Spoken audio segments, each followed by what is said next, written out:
નમસ્કાર વિદ્યાર્થીની બહેનો, હું ઠાકોર હેમલ રાજેન્દ્રસિંહ સ્વ ટીએલવાળા કન્યા વિદ્યાલય વતી આપ સૌનું ધોરણ 11 ભૂગોળ વિષયની અંદર હાર્દિક સ્વાગત કરું છું. આજરોજ આપણે ભૂગોળ વિષયમાં પ્રકરણ નંબર 1 ભૂગોળ એક વિષય તરીકે એના વિશે વાત કરશું. આમ તો ધોરણ 9 અને ધોરણ 10ની અંદર તમે ભૂગોળ વિષય ખૂબ સારી રીતે ભણી ચૂક્યા છો. સામાજિક વિજ્ઞાનની અંદર એક પેટા ટોપિક તરીકે ભૂગોળના ઘણા બધા પોઈન્ટ તમે ભણ્યા છો અને તમને લોકોને ખ્યાલ પણ છે. પરંતુ ધોરણ 11થી ભૂગોળ વિષય જે છે એક સ્વતંત્ર વિષય તરીકે ભણવાનો છે. તો તમને એવો પ્રશ્ન થતો હશે કે ભાઈ શા માટે આ વિષય જે છે એક સ્વતંત્ર વિષય તરીકે આપણે ભણવો જોઈએ? તો કે જો આપણે કુદરતને પ્રેમ કરતા હોઈએ, પ્રકૃતિને પ્રેમ કરતા હોઈએ અને પર્યાવરણીય પ્રદૂષણથી આપણે આપણી ધરા એટલે કે પૃથ્વીને, પ્રકૃતિને બચાવવી હોય તો એના માટે આપણે પ્રકૃતિ એટલે કે કુદરત એટલે કે પર્યાવરણ સાથે તાદાત્મ્યતા કેળવવી પડે અને એના માટે આપણે પર્યાવરણીય તમામ લાક્ષણિકતાઓ છે એ લાક્ષણિકતાઓથી સુપરિચિત થવું જોઈએ. એટલે જ આ પરિચય જે છે એ આપણે આ વિષય એટલે કે ભૂગોળ વિષય જે છે એ આપણે કરાવે છે. એટલા માટે જો આપણા હૃદયમાં પ્રકૃતિ પ્રત્યે જે કાંઈ પણ સ્નેહ હશે એ સ્નેહ અને એ સ્નેહ થકી જો આપણે પ્રકૃતિને બચાવવા માંગતા હશું તો એના માટે આ ભૂગોળ વિષય જે છે એ એક ખૂબ સારું માધ્યમ થઈ પડે છે. તો જોઈએ ભૂગોળ વિષય પ્રકરણ નંબર 1 ભૂગોળ એક વિષય તરીકે. ભૂગોળ શું છે? What is geography?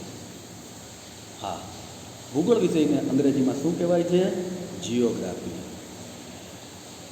આ જિયોગ્રાફી શબ્દ સૌ પ્રથમ વખત ગ્રીકના ભૂગોળવિદ ઇરેસ્ટોનિસ્ટિસે પ્રયોજ્યો હતો અને એનો મતલબ એવો થાય છે, આમ તો લેટિન ભાષાનો શબ્દ છે જિયોગ્રાફિયા, એમાંથી જિયોગ્રાફી શબ્દ બન્યો.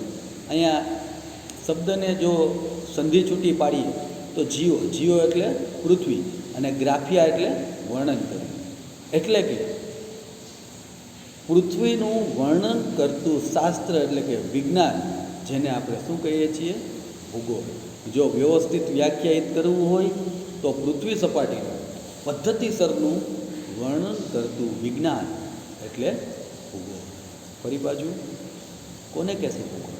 What is geography?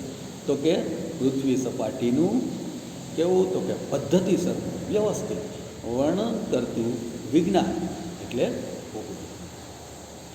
ભૂગોળ વિષયમાં તમારે કઈ કઈ માહિતી છે, કઈ કઈ બાબતો જે છે એનો સમાવેશ કરવાનો છે, કઈ કઈ બાબતો તમારે ભણવાની છે? તો કે આ વિષયની અંદર તમે જે તે બાબતનું, જે તે ભૌગોલિક વિસ્તારનું સ્થાન, માની લો કે આપણે વાત કરીએ છીએ આપણા દેશ ભારતની, તમને એમ પૂછવામાં આવે કે ભાઈ ભારતનું સ્થાન પૃથ્વીમાં ક્યાં આવેલું છે? તો આપણે એનો શું જવાબ દઈએ? તમને એમ પૂછવામાં આવે કે ભાઈ તમારા ગામમાં તમારું ઘર ક્યાં આવેલું છે, તમારું મકાન ક્યાં આવેલું છે? તમે જવાબ દેશો. પણ પૃથ્વીમાં ભારત ક્યાં આવેલું છે એનો જવાબ જે છે એ દેવા માટે આપણી પાસે ભૂગોળનું જ્ઞાન હોવું જોઈએ. આ જવાબ આપણે અક્ષાંશ ઋતો અને રેખાંશ ઋતોના સંદર્ભમાં દેશું. જેમ કે પૃથ્વી સપાટી ઉપર ભારત જે છે એ 8 અંશ ઉત્તર અક્ષાંશ ઋતથી 37 અંશ ઉત્તર અક્ષાંશ ઋત અને 68 અંશ પૂર્વ રેખાંશ ઋતથી 67 અંશ પૂર્વ રેખાંશ ઋતની વચ્ચે આવેલો પ્રદેશ એટલે ભારત. એ જ રીતે જમીનની ધરા, પૃથ્વીની જે જમીન છે એની સપાટીઓ જે છે, ઉચ્ચ પ્રદેશ હોય, પર્વતો હોય, મેદાન હોય, ખાણો હોય, ખીણો, આ બધાની આ જે બધી પૃથ્વી સપાટીની લાક્ષણિકતાઓ છે એને આપણે ભૂપૃષ્ઠ કહીએ છીએ. લાંબા ગાળાની વાતાવરણીય પરિસ્થિતિને આબોહવા કહીએ છીએ. વનસ્પતિ, પ્રાણી સૃષ્ટિ, પછી માનવી જ્યારે વનસ્પતિને પદ્ધતિસર રીતે જ્યારે વાવવાની શરૂઆત કરી એ પ્રવૃત્તિ છે ખેતી. માનવીએ પ્રકૃતિના જે સંસાધનો જે છે એનો વ્યવસ્થિત ઉપયોગ કરતા શીખ્યો અને જે પ્રકૃતિ પાસેથી મેળવ્યું છે એ ખનિજ છે, ખનિજ સંસાધન છે. ઉદ્યોગો, પરિવહન અને જે તે પ્રદેશની અંદર વસવાટ કરતા માનવ સમુદાયની જુદા જુદા પ્રકારની પ્રવૃત્તિઓ, આ બધાનો વ્યવસ્થિત રીતે અભ્યાસ આપણે આ વિષયમાં કરવાનો છે. અને વ્યવસ્થિત રીતે અભ્યાસ કરવા માટે એની આપણી પાસે વ્યવસ્થિત માહિતી હોવી જોઈએ. તો આ માહિતી લઈ અને જે તે બાબતનો વ્યવસ્થિત અભ્યાસ આપણે આ વિષયની અંદર કરવાનો થાય છે. ત્યાર પછી વાત કરીએ છીએ આપણે ભૂગોળનું વિષય વસ્તુ, કે ભાઈ ભૂગોળ વિષયની અંદર આપણે કઈ કઈ બાબતોનો અભ્યાસ કરવાનો થાય છે. ભૂગોળની જો વિષય વસ્તુની વાત કરીએ તો ભૂગોળના સમગ્ર વિષય વસ્તુને માત્ર ને માત્ર 3 ટૂંકા પ્રશ્નો કે પછી 7 શબ્દોમાં આપણે આખું વિષય વસ્તુ જે છે એ સમજાવી શકીએ એમ છીએ. આ 3 પ્રશ્નો કે 7 શબ્દો કયા છે? શું છે?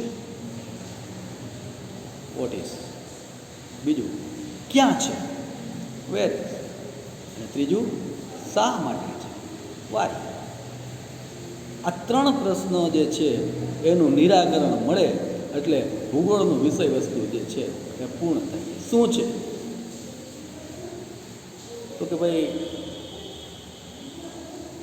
કોઈ એક ભૌગોલિક પ્રદેશ, માની લ્યો કે ગુજરાત છે.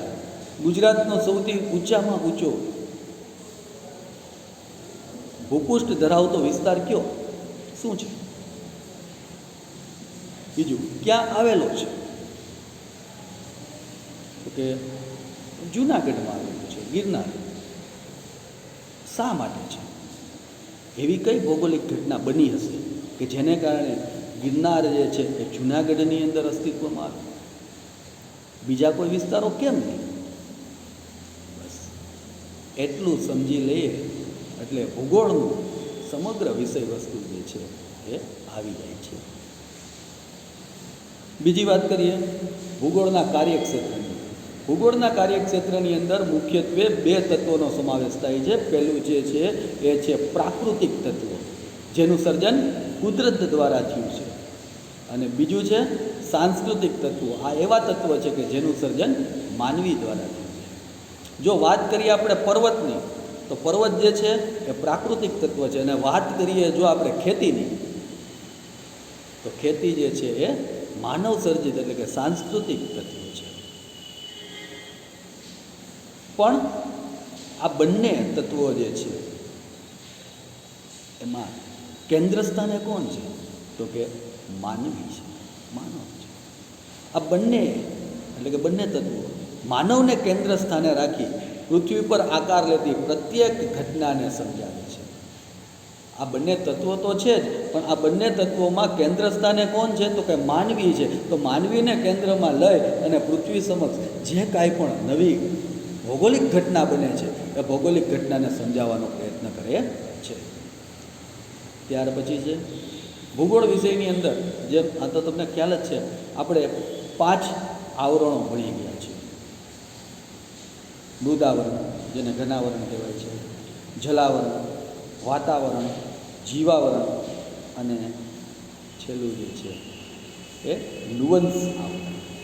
આ 5 આવરણો જે છે એ 5 આવરણો કુદરતે આપને જોઈએ એટલી માત્રામાં આપ્યા હતા, એકદમ શુદ્ધ આપ્યા હતા.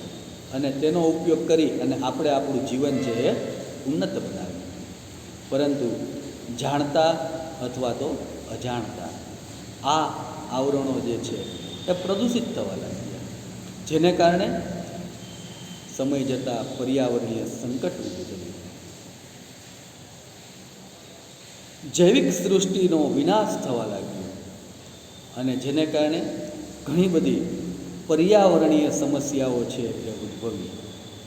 આ પર્યાવરણીય સમસ્યાઓનો ઉકેલ એ હાલના સમયમાં ભૂગોળ વિષય જે છે એનું વિષય વસ્તુ સ્પષ્ટ કરે છે. તો જોઈએ ભૂગોળ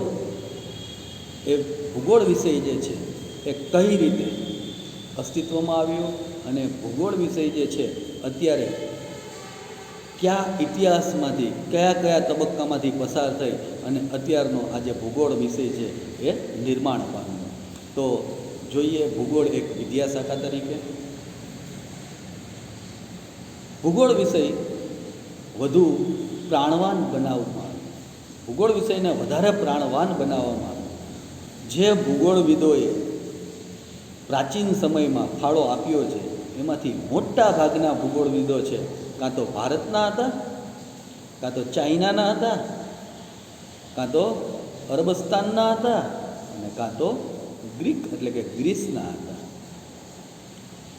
આ પ્રાચીન ભૂગોળવિદોએ જ ભૂગોળ વિષય જે છે એની શરૂઆત કરી, પૃથ્વીનું વર્ણન કરવાની શરૂઆત કરી. એ લોકોને પણ ખ્યાલ હતો, પણ ભૂગોળ વિષયને શરૂ કરનાર, ભૂગોળ વિષયમાં પ્રાણ ફૂંકનાર આ દેશોના ભૂગોળવિદો હતા.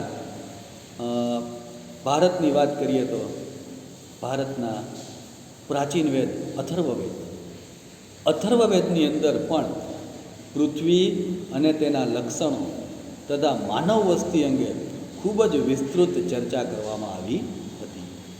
આપણે અથર્વવેદ વાંચીએ તો આપને એનો ખ્યાલ આવશે. પરંતુ પરીક્ષાની દ્રષ્ટિએ એક માર્કના પ્રશ્નમાં પૂછાય છે કે વિશ્વના સૌ પ્રથમ ભૂગોળવિદ કોણ? જવાબ છે ગ્રીકના ભૂગોળવિદ થેલ્સ. શું નામ છે? થેલ્સ. આ થેલ્સને વિશ્વના પ્રથમ ભૂગોળવિદ કહેવામાં આવે છે કે જેમને ઈસવીસન પૂર્વે 6ઠી સદીમાં એટલે ઈસુ ખ્રિસ્તનો જન્મ થયો એ પહેલાં 600 વર્ષ પહેલાં પૃથ્વીનું કદ, પૃથ્વીનું આકાર અને પૃથ્વીની ગતિ વિશે પોતાના વિચારો રજૂ કર્યા હતા. પૃથ્વીનું કદ કેવું છે? હજી પણ પૃથ્વીના કદ વિશે મતાંતર ચાલે છે. પૃથ્વીના આકાર વિશે પણ મતાંતર ચાલે છે. અને પૃથ્વીની ગતિ. આ 3 બાબતોથી આપણે ઘણા ખરા પૃથ્વી અંગેના રહસ્ય છે એ જાણી શક્યા. તો આ 3 બાબતો અંગે સૌ પ્રથમ વખત આપને અવગત કરાવનાર એ ગ્રીકના ભૂગોળવિદ થેલ્સ હતા. ત્યાર પછી બીજું છે ઈસવીસન પૂર્વેની 2જી સદીમાં ઇરેસ્ટોનિથિસે પૃથ્વીનો પરિઘ, પૃથ્વીના 2 છેડા વચ્ચે અંતર કેટલું છે એ માપવાનો પ્રયત્ન કર્યો. જ્યારે ગ્રીકના જ ભૂગોળવિદ નામ છે ટોલેમી, એને પૃથ્વીની આ ફરતે આડા અને ઊભી ધરીઓ છે, કાલ્પનિક ધરીઓ છે, એના વિશે વાત કરી અને જે તે ભૌગોલિક સ્થાન ક્યાં આવેલું છે એ ભૌગોલિક સ્થાન વિશેની માહિતી રજૂ કરી. ખૂબ અગત્યનું સંશોધન હતું, કારણ કે આ ભૌગોલિક સ્થાનના આધારે પૃથ્વી સપાટી ઉપર જે તે સ્થળ ક્યાં આવેલું છે તેનું એક્ઝેક્ટ માપ છે એ નક્કી કરી શકાય. એટલે નકશા બનાવવાનું કાર્ય, સંશોધનનું કાર્ય એ બધું આને કારણે ખૂબ સરળ.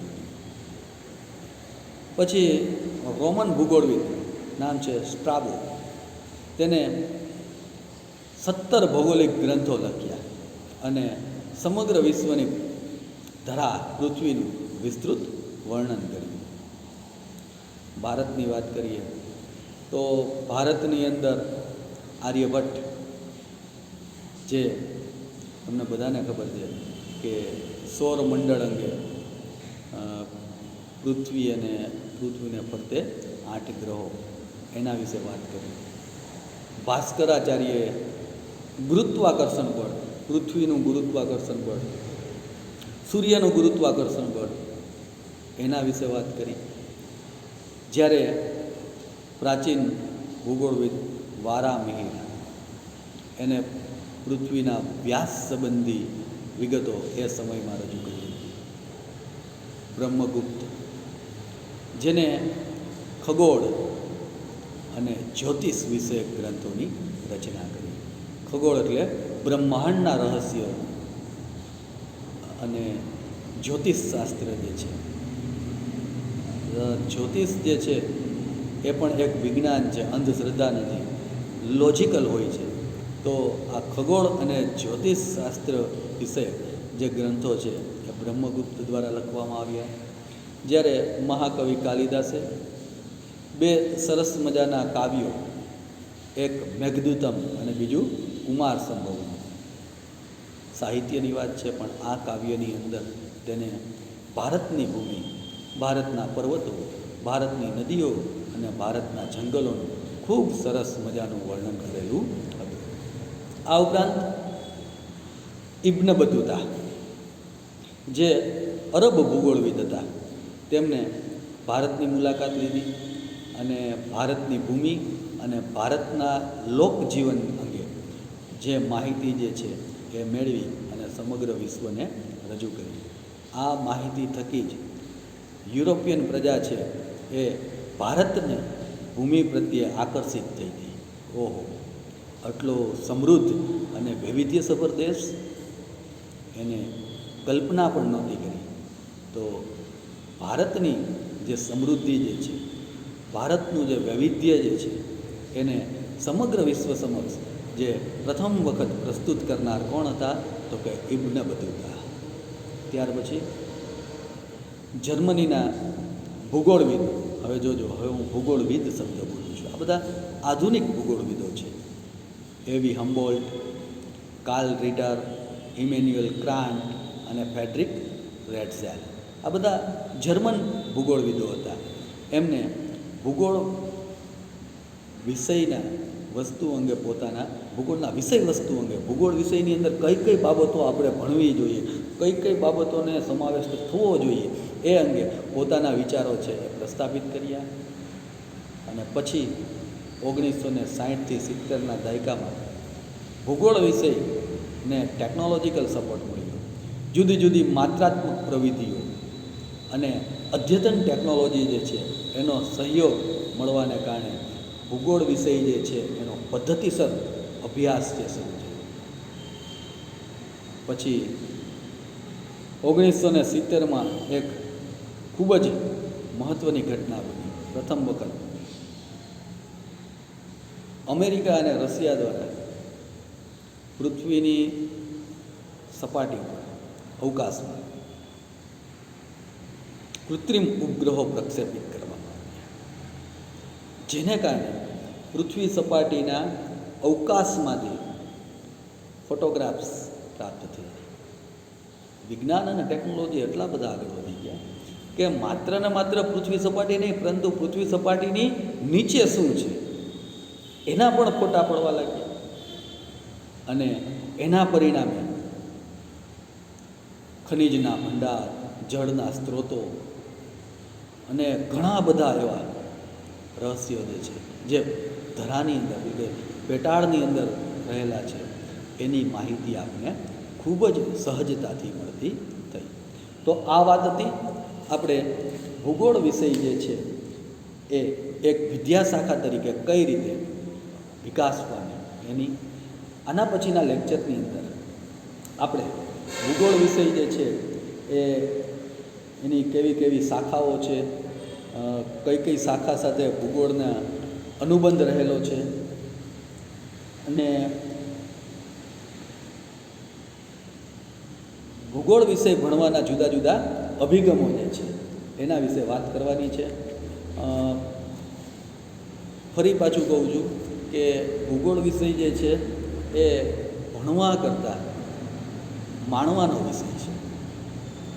આ વિષયની અંદર તમે જેટલું જાણશો એ તમામ નવી બાબતો છે તમને ક્યાંક ને ક્યાંક ઉપયોગી થશે.